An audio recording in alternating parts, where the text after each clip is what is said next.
Another basics again, okay? So, rule of thumb in general, in life, not even self-biology, in life, what do you feel? Energy, and in order to a most stable situation state is what?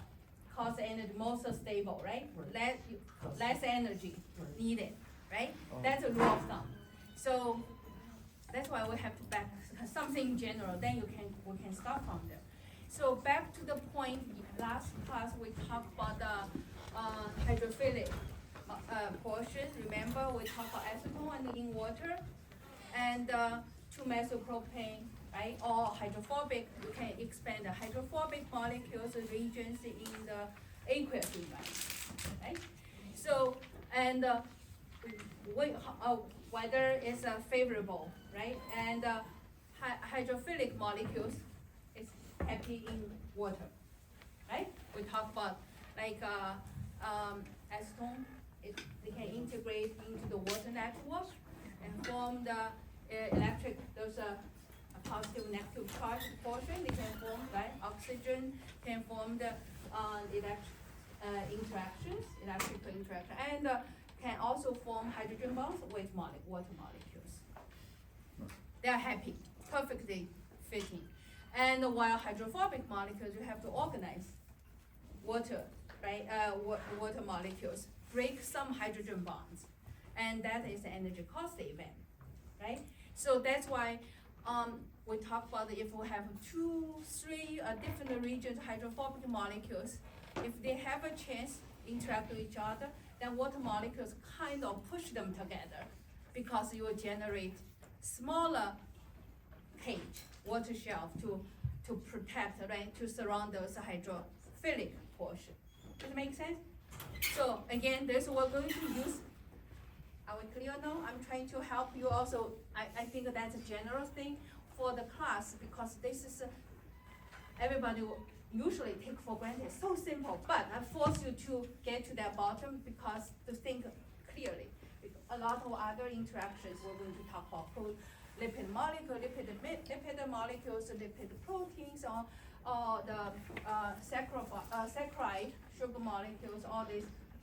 All this involved those basics. Right. So here I put some of the figures. You say, oh, I'm looking at the 6th edition or 7th edition. Some figures I like the previous version more. Actually, a lot of labeling, the newer version, not my favorite, but they made some corrections, I choose. And some old ones I like, I just keep, okay? So I just tell you up front, don't comply, and I try to pick the whatever works, get the point across.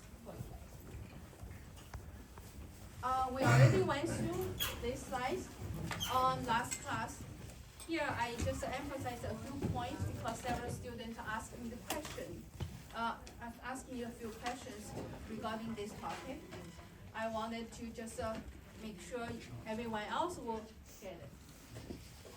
This is a simplified version, all right? Very simplified. And here we showed just a schematic diagram of a small portion. And this is a lipid bilayer, artificial lipid bilayer.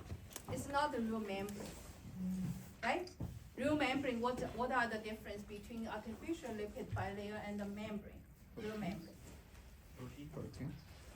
Yeah, well, we have proteins or other molecules. Here we just go through the basic one by one, talk about the lipid, membrane lipid first, then membrane proteins, how membrane proteins interact with lipid, and go on.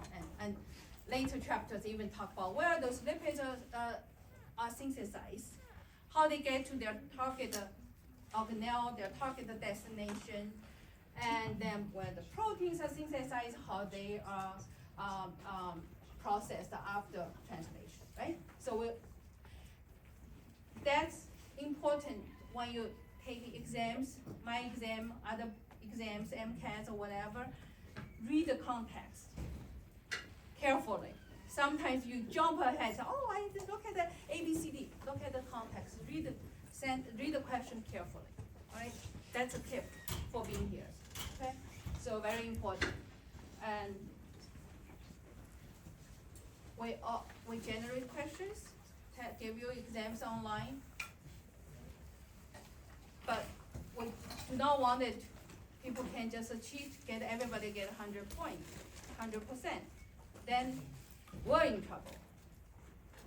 So we'll have, at least myself, have some questions, will distinguish. I don't know whether I will have the bell curve, but some questions will sort it out, whether you know it, whether you Google it, whether you cheat it, whether you really understand it. So just for if our own evaluation purpose, right?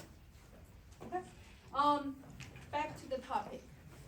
So this is when we talk about the membrane lipid, right? Including 3 types. When not going through detail. Here, just use the simplified version. If they in the lipid bilayer, whether those movement can be extended to real membrane, you can think about it. We can talk about it if you have questions. Let's stop in this background, the context. And those 3 lateral diffusion, I already demoed how those, and the flexion and rotations. Those movements, readily, easily happen, right? All the time. So the question is, does each movement only occurred on its own, or can be a combination? One molecule could do more than one movement. Could, right? Whatever, if they're happy, they want to do flexing, in the meantime, lateral diffusion or rotation, that's fine. This is just hypothetical, if no restriction, right? In this context, they can happen, and 3 actions can happen simultaneously, individually, 2 or 3, right? Just so for those things, I want you to just use some of your common sense. When we talk about each, okay, there's no restriction. If I put a bar here, barrier, then they cannot move laterally. Then they only have rotation and flexing, right? So read and look at the context carefully. And for flip-flop, we already discussed in lipid bilayer, artificial lipid bilayer. Very rarely happen, right? We all agree it's energy cost event. How about in the membrane, biomembrane? Flip-flop happens or not? We talked about that actually, last class, yesterday. Happened in biomembrane. I already gave you example. They synthesized the ER membrane from the cytosolic monolayer. They need to get to the other side. Then what happened? I told you guys, enzymes helped. Scramblase, flipase, flopase, right? As a common those mechanisms. So different context. Okay? Any questions before I move on? Because I wanted get you back. Luckily we just discussed the last class. Still remember freshly. So those kind of movement in most biomembrane happens. Okay? And these 3 also happen normally. We have more examples. But flip-flop can also happen in vivo in the membrane.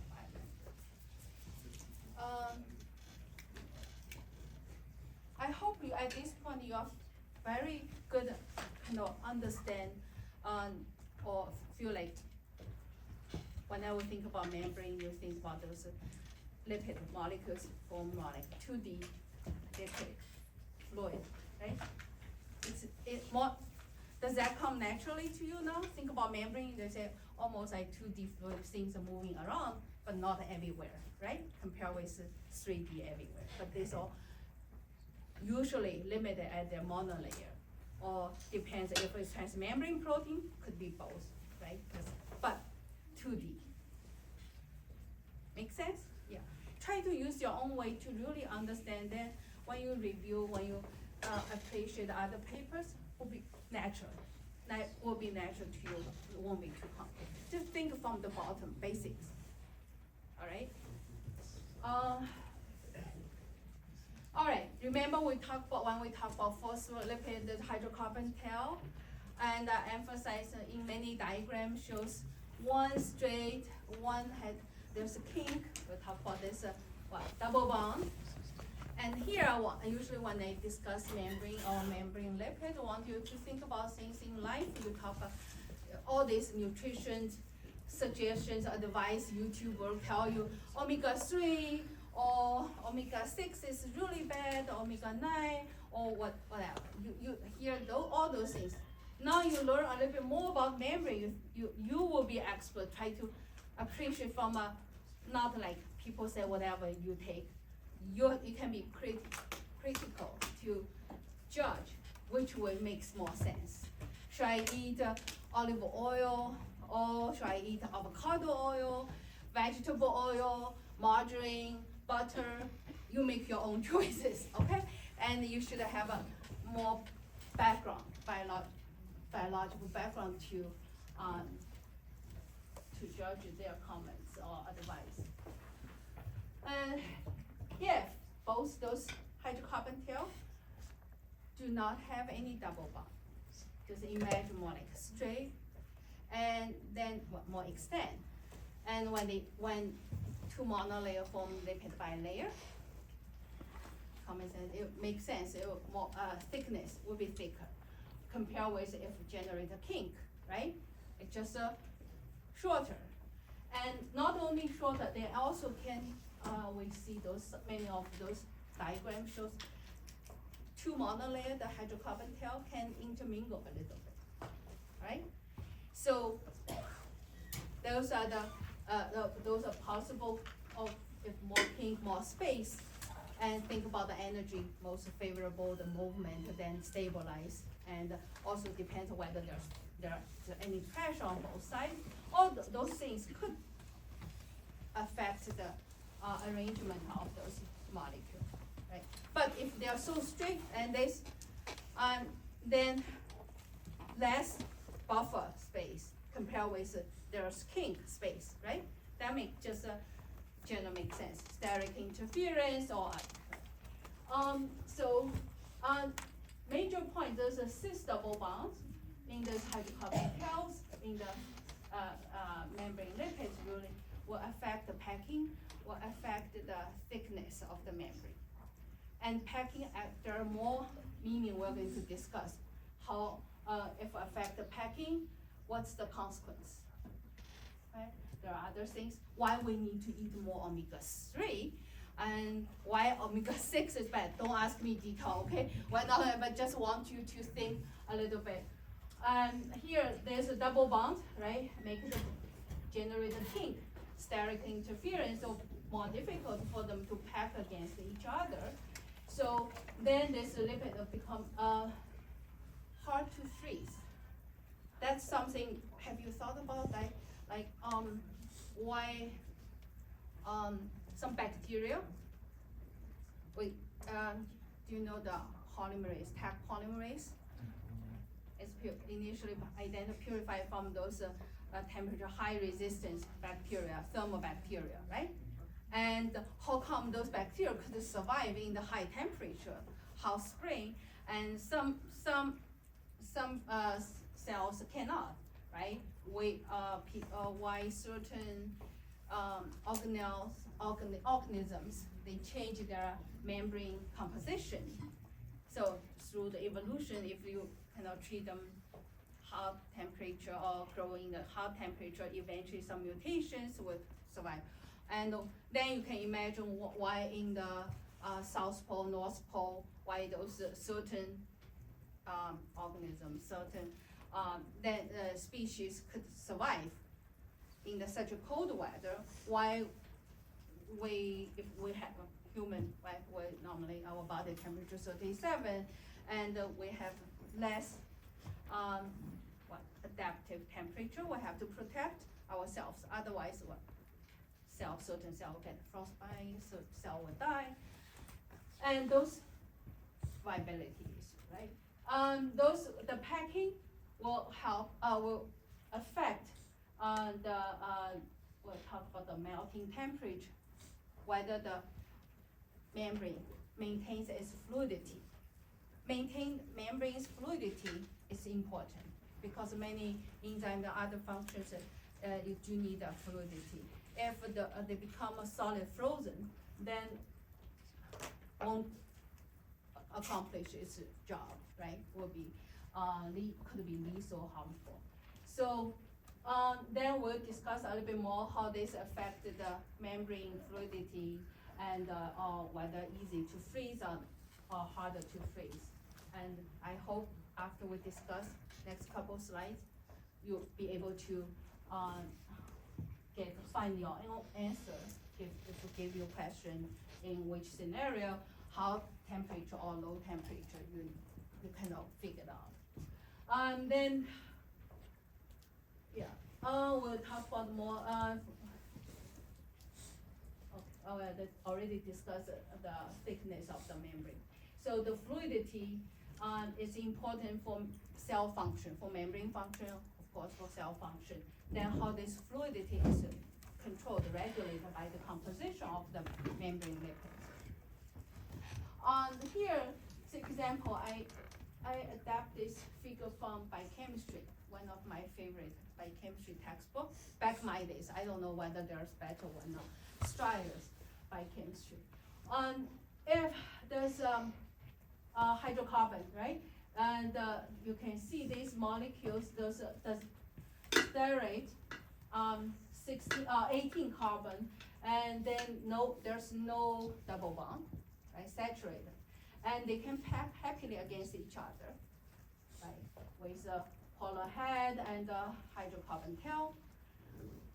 On the right, there's mixture with saturated, and the middle one contains a 1 cis 9 double bond, generate a kink. So you can see the packing, it's not as tight. And then what do you think that we talk about those kind of packing, what kind of force interaction between them? Major, right? Major contribution, van der Waals, interaction, van der Waals force. And here, less packing, less van der Waals interaction. The packing is not as tight, not as strong. So the result will make, here when we talk about freeze and how membrane, the fluidity is correlated with the state, whether it's solid-like or fluid-like. You can imagine, again, in the kitchen, you do the boil butter. Sometimes when cold weather, if not warming, then you see it harden. And if you put in the fridge, right? And if you warm up, and then similar with other whatever cooking, and this you see those solid phase and liquid phase. So the transition between the solid to liquid is the temperature called melting temperature. So before we move on, when you think about membrane, do you think membrane should, we keep the cell membrane in the above melting temperature or below melting temperature? Above, right? We want to make the fluidity liquid-like. You don't want the membrane to be frozen.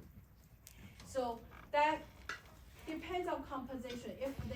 Which one you think will have a lower melting temperature, left or right? Lower left. Right hand, lower. Yes. Let's see the result. Okay, here. Which factors matters? Here's a table showing the melting temperature of the phosphatidylcholine. We already discussed phosphatidylcholine already, right? Glycol backbone to hydrocarbon, tails, and the choline, and linked with phosphate in the previous class. So here, the difference you see the hydrocarbon tail. The length of the hydrocarbon tail of this fatty acid is different. From longer to shorter until 14, right? 22, 18, 16, 14. No double bond. Just think about just simplest scenario. We're not talking about biomemory, just about lipid bilayer. Then look, those names, I don't make you memorize this in my class, but it will give you numbers. So look at the melting temperature. From 22 to 14, chain gets shorter and the melting temperature lower. Does it make sense to you? Yeah. Because less, right, shorter, the van der Waals force is less, so easier to break them, right? And then melting temperature, yeah, more, keep lower temperature can already easily maintain its liquid-like structure, right? Makes sense. So now let's look at the second one, the saturated 18 hydrocarbon, and with just one cis double bond, right? There's omega 9, right? So how many temperature difference? Do the math. What's the temperature difference? Melting temperature from 58 to minus 22. How many degree difference? 80. 80 degree difference. How dramatic, right? This is just give you example. Of course, in reality, it's not all pure one with this, but there's different combinations and with in biomembrane with many other molecules, more complex, right? Lipid molecule, membrane lipid will have over 1,000 different varieties, length and saturation, and with proteins. But we think from the most simplest situation to think, right? Now it makes sense? So the longer, the length, the shorter, the temperature is, melting temperature is lower. If everything else the same. Then double bond will significantly reduce the melting temperature. It just relate to the packing or the force. So, all right, the bottom line, the fluidity of this lipid bilayer depends on both on the composition and the temperature, where it goes. The length, saturation, yeah, matters, okay? Degrees of saturation and degree of unsaturation, same. So omega-3, at least, right? But looks like position matters. Then you can imagine, you can ask, we're not going to have time to discuss, why 3 matters more? Think about 3 at the early top part. Then you can expand to do more research, okay? Why those, yeah. Here, just a table quickly go through, and the lipid bilayer depends on its position, the composition determines the fluidity. And here just showing different cell membranes, liver cell plasma membrane, red blood cell, myelin, mitochondrial membrane, inner and outer membrane. Mitochondria has both, right? Those ER membrane. On the last column is a bacteria, E. coli. So E. coli does not have cholesterol. All others have different amount of cholesterol. Even mitochondria has small percentage. And then bacteria, right? E. coli, majority is phosphatidylethanolamin, and others just a minor amount of different. Then for most of those eukaryotic cell and including the mitochondria, you can see and different combinations. I won't make you memorize all the detailed numbers, but big picture, okay? And the cholesterol does not, E. coli does not have cholesterol. And they do have a variable amount of different phospholipid, membrane lipid. So we talk about composition, talk about the how membrane lipids can arrange and in the lipid bilayer, and also different movement, how the fluidity and the melting temperatures are controlled and affected by composition. Now let's look at more functional to think about how these different lipid molecules arrange, whether there's some other features. Here just to give you example to set up the concept. Later on we're going to talk about lipid raft. Right. So here just to talk about the different molecules here, and we do not talk about any specificity. Think about they put all those lipids together, they might just random interact with each other. The question comes is whether there are any special lipids like to find their friends, to have a more affinity, right? Something like. Then research, this has been a long debate in the field. People, earlier scientists, when they proposed lipid rafts concept, and their opponents say, oh, that's crazy idea, blah, blah. After many years, this debate, current, I think most people accepted the lipid raft concept. If you look at just image, on the left, just two phospholipids, they mix it together. One is just phosphatidylcholine, you're familiar with it, right? Another one is sphingomyelin. Phosphatidylcholine, that's among the major ones, right? The glycerol backbone one. And the sphingomyelin is sphingosine. Remember we talked about the hydrocarbon tail, usually it's longer than the other glycerol backbone membrane phospholipids. But if you mix those two types, of course a lot of molecules, mix them 1-to-1 ratio in the buffer, they generate this liposome. We talked about already, generate a lipid bilayer sealed liposome. Make sense? And then scientists put dye, you can label this one of the molecules. Then even homogeneous red color. Bingo, right? Liposome forms well. Now scientists then think about, how about I add some cholesterol? Remember we talked about the cholesterol? And how that will affect. Surprisingly, they put this on top of in addition to phosphatidylcholine and sphingomyelin, they add cholesterol. Now 1-to-1 ratio. Again, you want to form this liposome, you need to put in the aqueous environment, whether it's water or buffer. That detail you don't need to worry, but surprisingly, they see this kind of segregation domains. So what make this generate this, result this? Additional cholesterol molecule, right?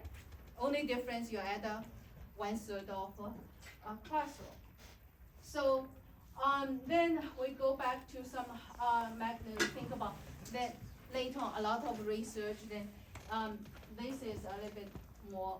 In addition to the membrane lipids, scientists put even more protein diagram. You can ignore this protein part. Just look at this lipid bilayer, and you see a little bit thicker. You see the membrane thickness here, labeled raft domain. They're thicker, and with more cholesterol, and help them arrange. And looks like maybe sphingomyelin and cholesterol have more affinity, help to organize. And this part, those are a little bit thickness, right? You can see I think I have, yeah. So this is just a cross section for, let's say, imagine those islands, right?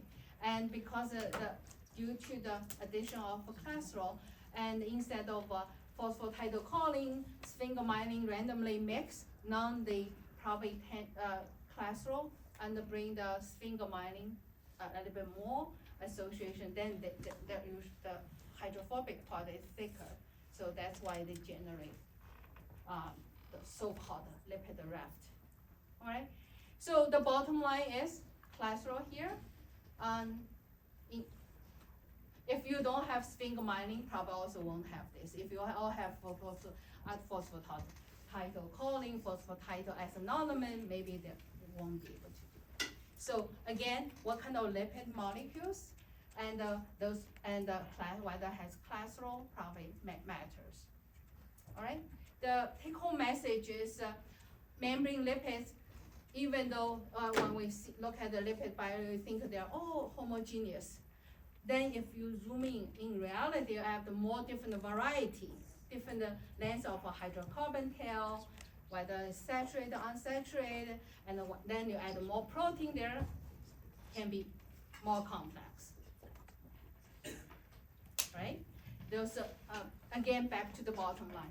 All these molecules interactions, hydrophilic interactions, or whether hydrocarbon tail and hydrophobic or van der Waals, all those will contribute. Right? Cholesterol here still arrange, how they arrange, how maybe fit the whole those space perfectly, just a general, common sense, then there's a most favorable association. Whether it's egg first or chicken first, whether they generate a lipid raft, then have longer protein associated with them, or you have associated longer we'll talk about more transmembrane protein need longer hydrophobic space to accommodate, then evolution goes whatever works, right? Eventually, and figure out this. So scientists will kind of, slow down, we design experiment, try, figure it out, and propose hypothesis, then they test, makes sense, then other people will argue, say, no, wait a minute, if we do this, you can both. In the end, after I think over 30 years or non-generally accept the membrane, lipid raft domains, and often associated with transmembrane proteins, receptors, and functional domains.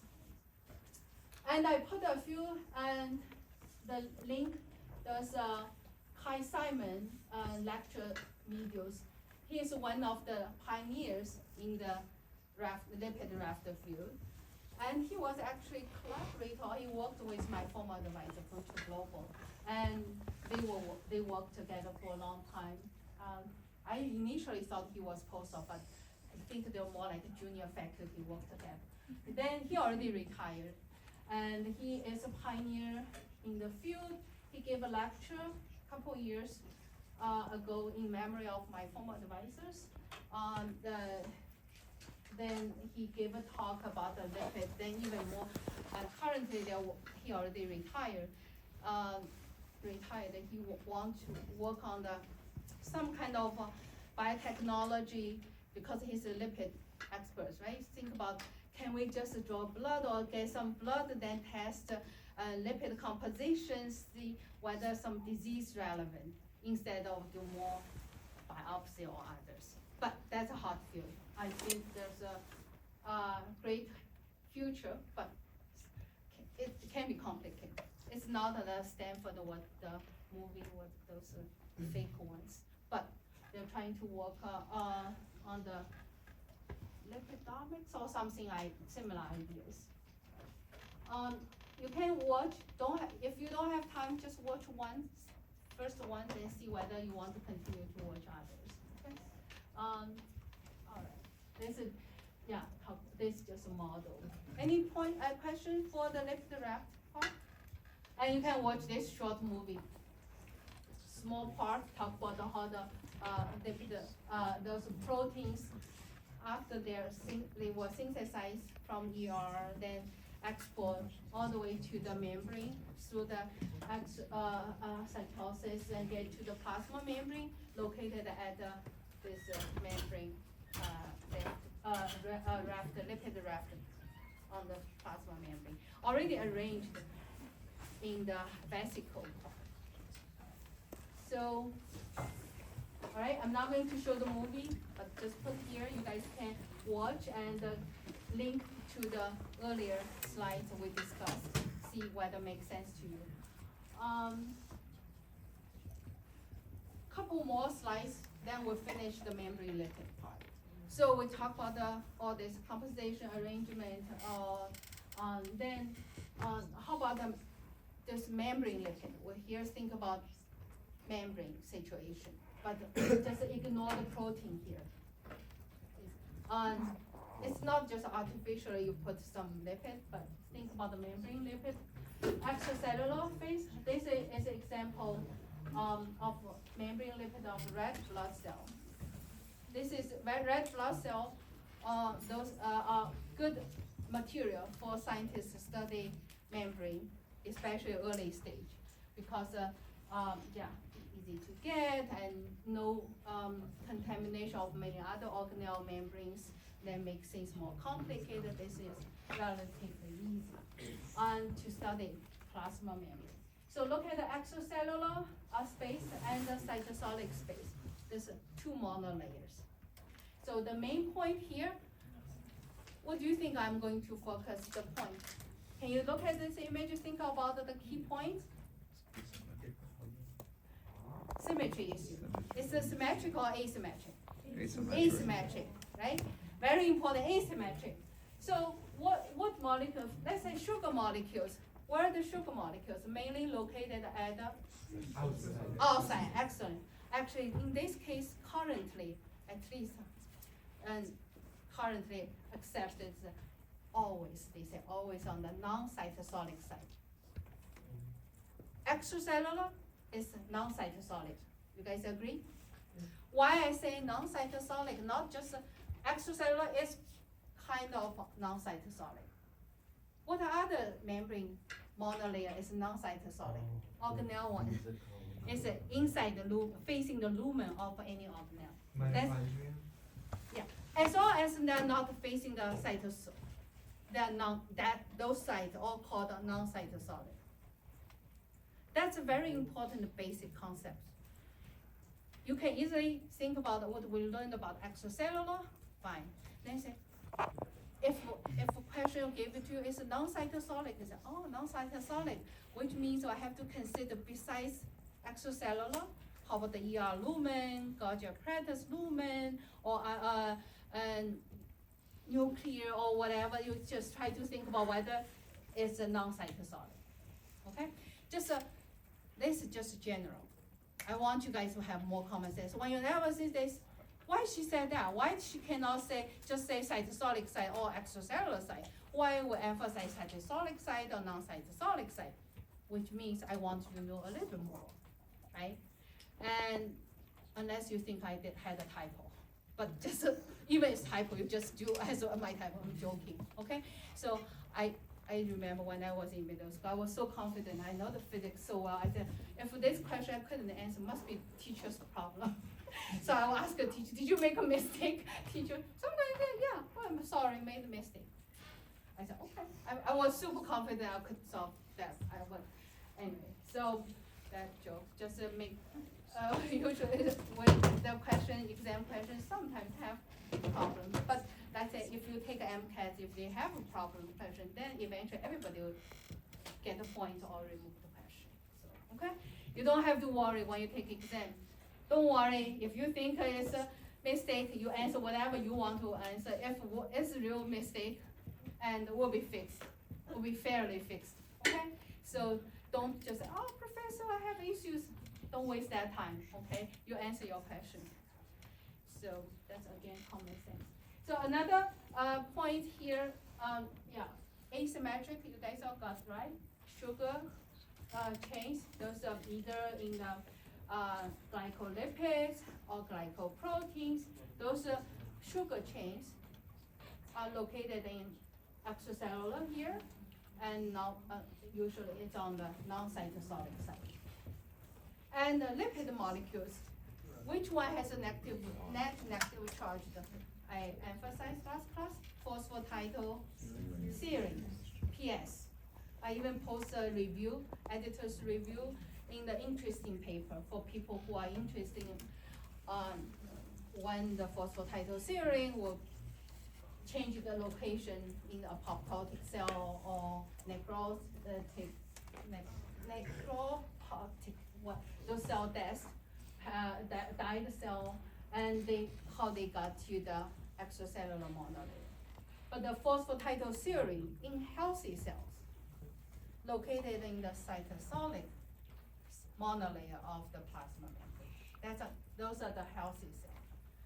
If those negative charged phosphatidylserine located on the other side, cells got problem, and they will be recognized by macrophage or other immune cells will just deal with the problem. Okay, so Here where they discuss the asymmetry of the lipid bilayer. It's very important for the cellular function. We'll talk about the sugar modification, sugar chain here. We already discussed in earlier or last class about this galactose cerebrose, then sphingosine as a backbone, as a galactose, and that's just a few examples of glycolipids. All right, look at in these two examples, all have those sphingosine as a backbone. It's not a glycerol backbone. You have a question? So then sphingosine is the backbone for these glycolipids as well as the backbone for sphingomyelin, but that's Sphingomyelin, yeah. So phospholipid and one phospholipid and both of these all glycolipids come from sphingosine. Yeah, in these two cases, both are glycolipids. As long as there's a sugar chain modification, people generally call them glycolipids.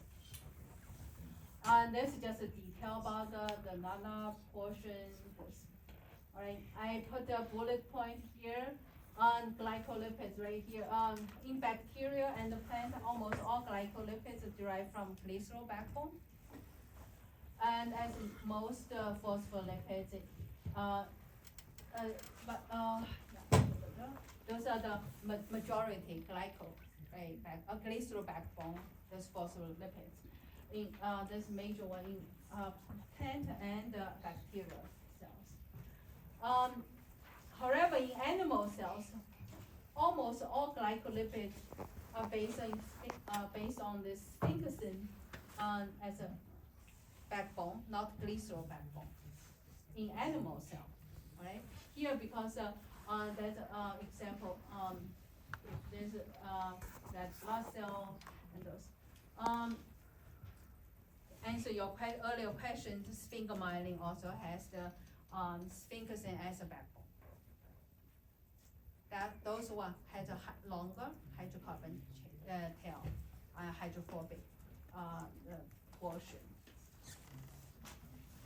One example explaining the importance of asymmetry of membrane lipids here. In this diagram here, we do show both lipid bilayer, lipid molecules, and the proteins. So here, that's actually is the latest version in the 7th edition of a textbook. Because previous version, they do not have this detail of names of those membrane proteins. They play important roles for generating the lipid droplets.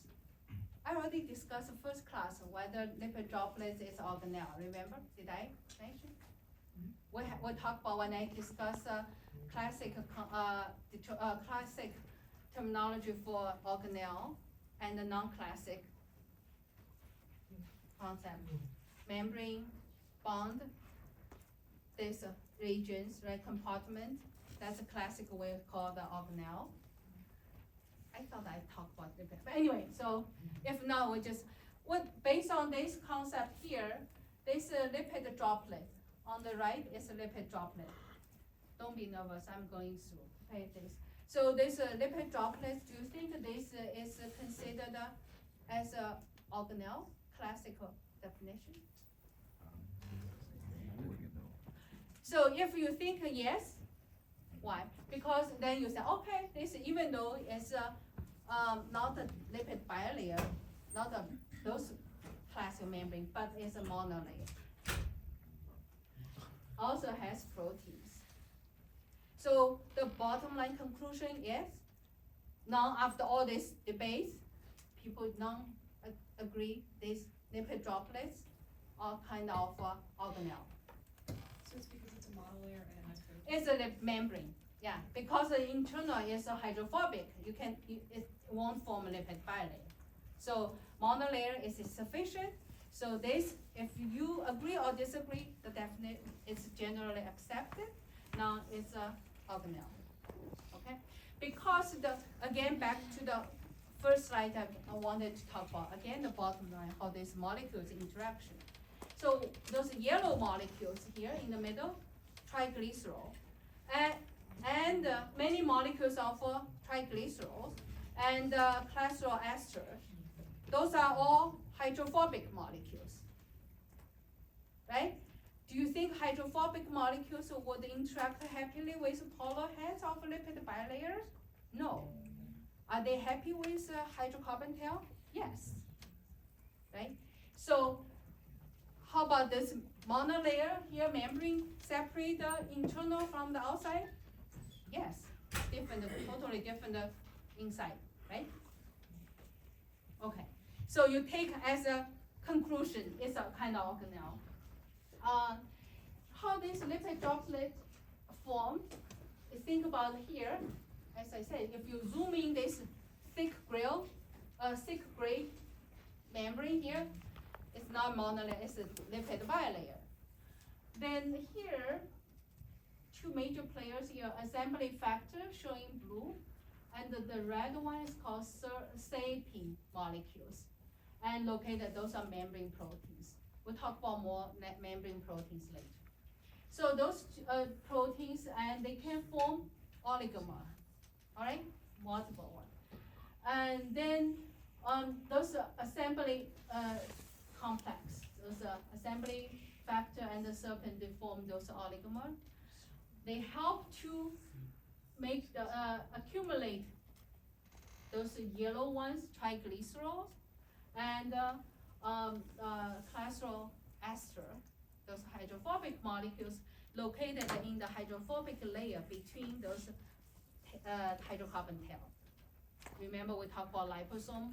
I put some hydrophobic molecules, and the scientists can use that to deliver those hydrophobic medicines, right, as a vehicle. So similarly, and those molecules, they can, those assembly complex can accumulate all these triglycerides and cholesterol esters, and in the center, it's called lens-like, lens-like structure, eventually accumulate, and the membrane correlates form those, and then additional proteins, associated proteins, or help to form those pinch off the monolayer. This is structure form those lipid droplets, and then those sapin molecules and assembly factors, and some of the sapin molecules definitely stay in the membrane, and then for other rounds of cycles. And you can see here, those assembly molecules, those are located in the monolayer, or cytosolic monolayer. These are part of the ER membrane, okay? That show, this diagram really explain how those asymmetric property of membranes. And those one monolayer, you can see more specific proteins associated. Here we didn't even zoom in to see what kind of lipid molecules they might have some different specials. Right? So, all right, a few points already covered, and you may need time to digest. But when we talk about more membrane proteins, you can come back to that and make more sense. Okay? Then you can analyze what kind of proteins are they, transmembrane proteins? Are they just how they those membrane proteins associated with lipid bilayer? Wait until we talk about more membrane proteins. Okay. All right, so we talk about membrane, biomembrane, major, two parts, three parts, membrane lipids and membrane proteins. Right? Those are sugar things and could be on lipid and also on the proteins. But now the remaining part I try to cover as much as I can about the membrane proteins. This just briefly summarize the different ways for membrane proteins to associate with lipid bilayer. How those proteins kind of linked with, you find those proteins on the membrane. How they associate with lipid bilayer. Whether they go through transmembrane, you see, transmembrane, cross the membrane, transmembrane. Even transmembrane, those first 5 different ways, and the first 4, they cross the membrane through the alpha helical structure. Okay, alpha helical structure, either through one single alpha helical structure, transmembrane alpha helix, all 3 times, and the 3 and 4 all just single transmembrane alpha helical structure. And the first one, in addition to this alpha helical structure here, and there's additional lipid anchor, just add more force, okay? So first is one alpha helix, there's 2, 3. You see, we're going to talk about more the 7 transmembrane proteins, a lot of channels, a lot of receptors. We'll talk about more, right? There are multiple. This just give you an example. And 3 and 4, they all individual, just contains 1 transmembrane alpha helix. However, here I wanted to emphasize just that this protein has 1 molecular exposure, larger domain exposed to cytosolic phase, and the other 1 domain facing the extracellular. Just give you molecular variety to have a sense of membrane proteins. Those are, and number 5, actually this is correct one from previous version. I had a long problem about this. And now this is shows, actually it's beta sheets. Okay, beta sheets, they form beta barrel. And I put here more examples of different strengths, 8, 12, 16, 22, different number of the beta sheets form beta barrels. And there, those are those prokaryotic E. coli proteins, and one example of this. Different E. coli membrane proteins, and some of those proteins, similar proteins, also located at outer membrane of mitochondria and chloroplast. Makes sense, right? And those are the, just give you a flavor, detail about how those beta sheets, those kind of beta barrels, so-called beta barrel. And then on the number 6 shows what? This protein use 1 alpha helical structure, but this alpha helical part does not cross the whole membrane, and there's an interface here. Is those kind of alpha helical structure called amphiphilic. Sometimes you see amphipathic alpha helical structure, which means on one side the surface, the side chains, more hydrophobic residues, and the other side is a pollen or charge. It's okay, right? And again, back to the bottom line, how the molecules interaction, right? On the 7, and this protein use a lipid anchor, right? Could be those are either the lipid fatty acid chain or prenyl group or fine, and lipid anchor help the protein to just tethered at the membrane. You will see those examples in signal transduction pathway, vesicular transport pathway will have more examples. And this GPR anchor often serves as a cell surface protein. GPR anchor the protein, some receptors, some of those membrane proteins facing the extracellular. Those last 2, what are those 2? You pay attention to the green color. Those are the peripheral membrane proteins. Those proteins do not directly interact with lipid barrier. They interact with transmembrane proteins. Then this interaction, what do you think those interaction usually easily destroy those kind of interaction by just raising the pH and change the ion concentration, because those are not hydrophobic. You do not need the detergent. And all others, if you want to purify those proteins, you need to add a detergent to separate those hydrophobic interactions. We're going to discuss more, all right? Those 2 are standing out. Those are the peripheral proteins. They're attached to membrane proteins through the non-covalent interactions. Could be electric interactions or those other, and non-covalent, and also not,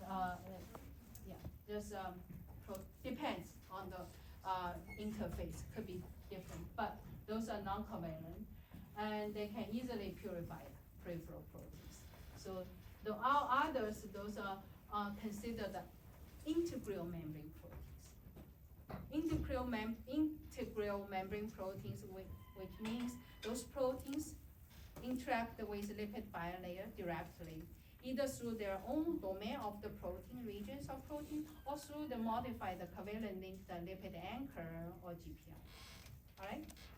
So if integral membrane protein, which includes this transmembrane protein and also the other non-transmembrane proteins, those integral membrane proteins, if you need to purify them, you do need to use a detergent to help.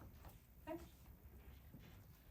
All right, so now a few slides. I really want you to have these skills to give you polypeptide, give you the table. I hope you will be able to understand how scientists use the program predict the transmembrane alpha helical structure. Okay?